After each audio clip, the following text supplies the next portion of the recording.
Welcome back to our channel. और आज हम कंटिन्यू कर रहे हैं अपना टॉपिक इक्विवेलेंट प्रोडक्शन।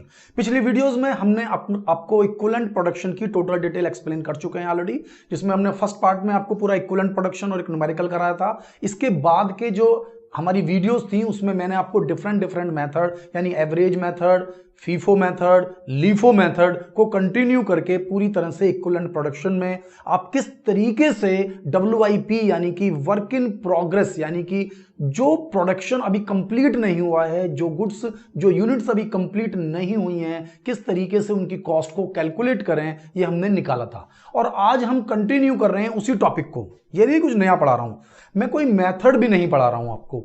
मैं इस बार ऐसे क्वेश्चन को ले रहा हूं जहां पर हमारे पास एबनॉर्मल लॉस, नॉर्मल लॉस और एबनॉर्मल गेन, अब अगर इस तरह के पॉइंट्स आते हैं तो आप उसको कैसे सॉल्व करेंगे। यानी हर मेथड में वो एक जैसे ही सॉल्व होने हैं, उसमें कोई बहुत बड़ा अंतर नहीं होता, क्योंकि जो गुड्स वेस्ट होता है वो हमेशा हमारे जो यूनिट इंट्रोड्यूस किए हैं उनमें से ही होना है। तो इसलिए मेथड कोई भी हो उस पर कोई फर्क नहीं पड़ता।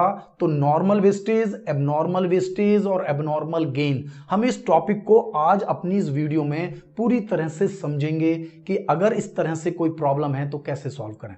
तो ले लेते हैं फिर एक न्यूमेरिकल, सो दैट कि हम उसे समझ पाएं। तो एक न्यूमेरिकल है हमारे पास। क्या कह रहा है इस न्यूमेरिकल में? वो कह रहा है during the month of April. Month कोई भी हो, उससे क्या फर्क पड़ने वाला है। 4000 यूनिट हमने लगाई हैं, यानी 4000 यूनिट टोटल लगाई गई हैं, जिसमें प्रोसेस ए में जिसकी कॉस्ट है 23,200। तो 23,200 रुपए की कॉस्ट से आपने 4000 यूनिट इनपुट की हैं, बनी नहीं है वो, लगाई हैं आपने। At the end of the month, यानी कि इस मंथ को कंप्लीट करते हुए आपने जो पूरे महीने प्रोडक्शन किया उसमें आप 3000 यूनिट पूरी तरह से फिनिश्ड कर पाए। और आगे कहते हैं कि 720 यूनिट आपके पास प्रोसेस में हैं। ध्यान से पढ़ रहे हैं क्वेश्चन को कि हमारे पास टोटल 4000 यूनिट इनपुट की गई, जिसमें से 3000 यूनिट पूरी तरह से तैयार करके हमने ए प्रोसेस से बी प्रोसेस में ट्रांसफर भी कर दी। लेकिन समस्या अब यह है हमारे पास कि नेक्स्ट जो पॉइंट चल रहा है कि 3000 यूनिट के बाद 720 यूनिट आपके पास WIP में है, जबकि 280 यूनिट आपकी स्क्रैप्ड हो गई हैं। जबकि वो नीचे में बता रहा है कि नॉर्मल वेस्टेज तो केवल 5% था। नॉर्मल वेस्टेज कितना था? 5% को इसको एक्सपेक्टेड किया है। It is estimated that the incomplete unit have been reached a stage in production as follows, यानी कि जो हमारे पास WIP में प्रोडक्शन है उसमें मटेरियल 75% फिनिश्ड हो चुका है और जो लेबर है वो 50% फिनिश्ड हो चुकी है।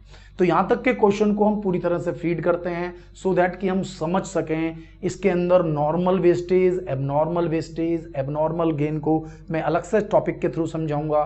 फिलहाल इस क्वेश्चन में जो है 4000 यूनिट आपने लगाई, 3000 तैयार हो गई, 1000 बची। भाई 1000 की तो कैलकुलेशन करनी है। 1000 में से वो बता रहा है 720 यूनिट WIP में है और 280 यूनिट स्क्रैप्ड हुई हैं। तो देखते हैं क्वेश्चन में। आपने लगाई 4000 यूनिट। कितनी यूनिट लगाई आपने? देखिए ध्यान से पढ़िए।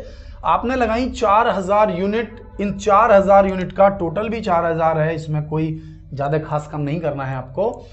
तो 4000 यूनिट में से जो यूनिट कंप्लीट हो गई और अगले प्रोसेस में ट्रांसफर करी वो थी हमारी 3000 यूनिट। क्लियर?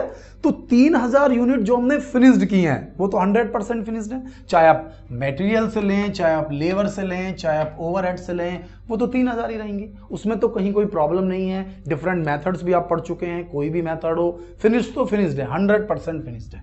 अब मेरे पास बची 1000 यूनिट। अब इन 1000 यूनिट का मुझे हिसाब करना है। हिसाब करने के लिए उन्होंने मुझसे कहा कि 720 यूनिट आपके WIP में पड़ी हुई है।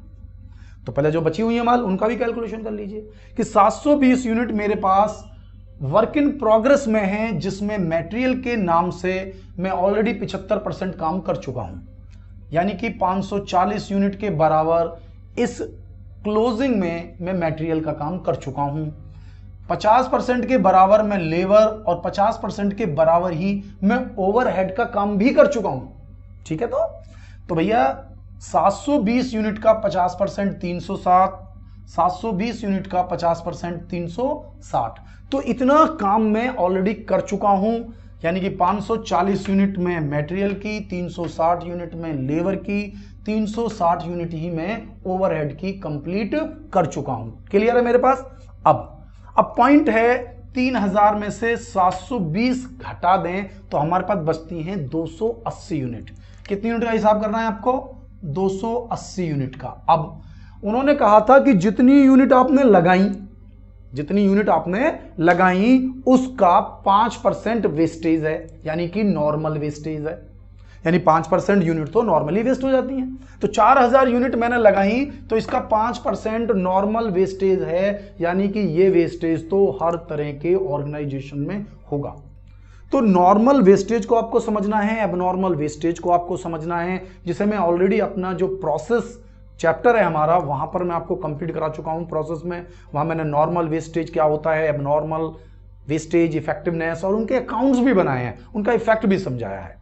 तो जो नॉर्मल वेस्टेज है उसकी कोई कीमत नहीं होती, उसकी कोई वैल्यू हम काउंट नहीं करेंगे, तो कोई परसेंटेज लेवल हमने नहीं लिया है और 200 यूनिट का हिसाब मेंटेन हो गया।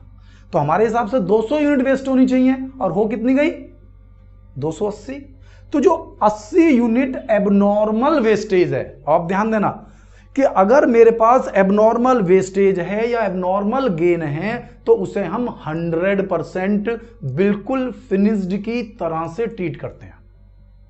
अगर कोई भी एबनॉर्मल वेस्टेज है या एबनॉर्मल गेन है तो हम उसको फिनिश्ड की तरह से ट्रीट करते हैं। या बिल्कुल ध्यान रखना, माइंड में सेट करें, क्योंकि पूरा प्रोसेस, पूरा ये और पूरी कॉस्टिंग में कहीं भी आप देखेंगे तो नॉर्मल एबनॉर्मल का आपको पूरा ध्यान देना होगा। नॉर्मल वेस्टेज को काउंट नहीं करते हैं, जबकि एबनॉर्मल वेस्टेज की पूरी वैल्यू काउंट करेंगे और यहां बिल्कुल फिनिश्ड की तरह से। तो आइए, तो मेरे पास 80 यूनिट एबनॉर्मल वेस्टेज है, ठीक है। वो 80 यूनिट हैं, वो हर परिस्थिति में 80 ही रहेंगी, क्योंकि 100% लेंगे। यहां भी 100%, यहां भी 100%, यहां भी 100%, यानी 80 यूनिट। तो इस तरह से आपका इक्विवेलेंट प्रोडक्शन निकल कर आ गया कि भाई 3000 यूनिट फिनिश थी, 80 हमने मान ली, 540 क्लोजिंग में बची हैं, कुल मिलाकर नहीं 720 बची है क्लोजिंग में वैसे तो, लेकिन हमने इक्विवेलेंट की है, इक्वल टू फिनिश्ड, तो कुल मिलाकर 3620 यूनिट हमारे पास इक्वल टू फिनिश्ड हो गई। इसी तरह से लेबर की 344 यूनिट हमारे पास इक्वल टू फिनिश्ड हो गई। इसी तरह से ओवरहेड्स की 3440 यूनिट इक्वल टू फिनिश्ड हो गई। ठीक है, हमारे पास इक्विवेलेंट प्रोडक्शन हमने कर पाए। समझ में आया आपको नॉर्मल और एबनॉर्मल वेस्टेज का गेन? अगर ये एबनॉर्मल होता, एबनॉर्मल लॉस की जगह एबनॉर्मल गेन होता तो क्या होता?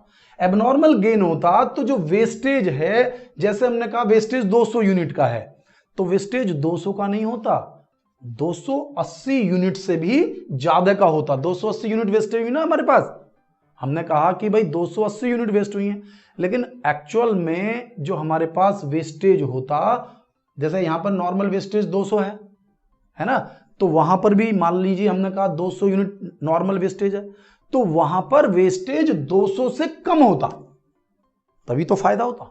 यहां तो लॉस हुआ ना कि भाई हमारी वेस्ट होनी चाहिए 200, हो रही है 280, और अगर वेस्ट होनी चाहिए 200 और वेस्ट हो रही है केवल 150, तो 50 यूनिट एबनॉर्मल गेन है। एबनॉर्मल गेन है। जिस तरीके से एबनॉर्मल लॉस को मैंने इक्विवेलेंट प्रोडक्शन में जोड़ा है, उसी तरीके से एबनॉर्मल गेन होता। देखिए लॉस को तो जोड़ रहा हूं, और अगर गेन होता तो इसमें से एक और कॉलम बनाकर मैं माइनस कर देता। जैसा आपने कहा 50 यूनिट, तो 50 इसमें से भी माइनस, 50 इसमें से भी माइनस, 50 इसमें से भी माइनस। लेकिन तब एबनॉर्मल प्रॉफिट नहीं होता, ये सॉरी एबनॉर्मल लॉस नहीं होता, क्योंकि एबनॉर्मल लॉस थोड़ी हो सकता है अगर गेन हो रहा है तो। आप ध्यान से पढ़ें कि मैंने कहा कि यूनिट 5% यानी कि वेस्ट होनी चाहिए 200, हुई 280, तो जो 80 है वो एबनॉर्मल, पूरी 100% कीमत। और यदि वो यूनिट हमने मानी 200 और हुई 150, तो 50 यूनिट एक्स्ट्रा बनेंगी, वो आपको इंफॉर्मेशन देगा, तो मैं 50-50 यूनिट तीनों में से कम कर दूंगा, तब मेरे पास इक्विवेलेंट प्रोडक्शन कैलकुलेट होगा। तो आपको पूरी तरह समझ में आना चाहिए। फिर इसकी कॉस्ट में निकाल लेता हूं। तो कॉस्ट निकाल लूं तो मैं आपको बता दूं कि हमारे पास ऑलरेडी 23,200 रुपए का मटेरियल लगा था, आप पढ़ सकते हैं एक बार और कि मटेरियल हमारे पास स्टार्टिंग में 23,200 रुपये का लगा था। इसके अलावा हमारे पास एक मटेरियल और लगा 6,160 का। वेजेस लगी थी 13,760 रुपये की। ओवरहेड लगे थे 6,880 रुपये के। और इसके बाद जो यूनिट का स्क्रैप्ड है वो 2 रुपये की रेट से बेच दिया हमने। आइए तो शुरू करते हैं। मटेरियल 23,200 का एक माल लगाया, 6,160 रुपये और लगाए, कुल मिलाकर 29,360 रुपये का मटेरियल लगा। लेकिन कुछ स्क्रैप भी तो है जो मैंने बेच दिया। तो स्क्रैप है मेरे पास, स्क्रैप वैल्यू यानी कि 200 यूनिट एक्चुअल में स्क्रैप हुई हैं। उन 200 यूनिट का 2 रुपये की रेट से 400 रुपये का मैंने बेच खाया स्क्रैप, यानी मटेरियल की कीमत हुई 28,960 रुपये। तो 28,960 रुपये का मटेरियल, लेबर 13,760, ओवरहेड 6,880, यानी टोटल कॉस्ट 49,600। अब देख लीजिए इनमें यूनिट कितनी बनी। मटेरियल में मटेरियल का हुआ है 3620, लेबर का हुआ है 3440, ओवरहेड का भी है 3440। तो मटेरियल 28,960 डिवाइड बाय 3620, 8 रुपये की एक यूनिट। इसको इसकी यूनिट से डिवाइड करा 13,760, 3,440 यानी 4 रुपये। 6,880 डिवाइड बाय 3440 यानी कि 2 रुपये। इजीली बहुत आसानी से आप सॉल्व कर सकते हैं। थोड़ा सा कंफ्यूजन है वो यहाँ पर आपको ध्यान देना है कि नॉर्मल एबनॉर्मल का क्या करना है। जब मटेरियल की कीमत ले रहे हैं तो उसमें से वेस्टेज जो हुआ है आपका नॉर्मल, ध्यान देना वेस्टेज नॉर्मल ही घटाऊंगा, चाहे यूनिट कितनी भी वेस्ट क्यों ना हुई हो, कम हुई हो चाहे ज़्यादा हुई हो, लेकिन नॉर्मल वेस्टेज ही माइनस करूंगा। तो ये मटेरियल की नेट कीमत आ गई, ये लेबर ओवरहेड। अब जितनी जितनी यूनिट बनी उनसे डिवाइड कर दीजिए। एबनॉर्मल लॉस में हमने यूनिट्स को यहाँ जोड़ा है, और एबनॉर्मल गेन होता तो हम टोटल में से या तो ऊपर ही घटा लेते माइनस कर देते गेन में, लेकिन कैलकुलेशन वैसे ही होती है हमारे पास। यानी कि इस तरीके से हमारा जो इक्विवेलेंट प्रोडक्शन के मेनली जो क्वेश्चंस हैं वो पूरी तरह से समाप्त हो गए हैं। और कुछ खास अगर वीडियोस बचती हैं, कुछ क्वेश्चंस अगर बच्चों की डिमांड पर होंगे तो हम उन क्वेश्चंस को अपनी नेक्स्ट वीडियोस में लेकर आपको समझाएंगे। और आई थिंक मुझे लगता है कि आपको ये टॉपिक समझ में आ गया होगा। तो अगर ये टॉपिक समझ में आ रहा हो और आपको अच्छा लग रहा हो तो ज़्यादा से ज़्यादा अपने दोस्तों के साथ शेयर करें, वीडियो को लाइक करें, चैनल को सब्सक्राइब करें और जो बेल आइकॉन है उसको जरूर प्रेस कर लें, जिससे कि मेरी जो नई वीडियोज़ हैं उनके नोटिफिकेशन आपको लगातार मिलते रहें। थैंक यू, मिलता हूँ नेक्स्ट वीडियो में।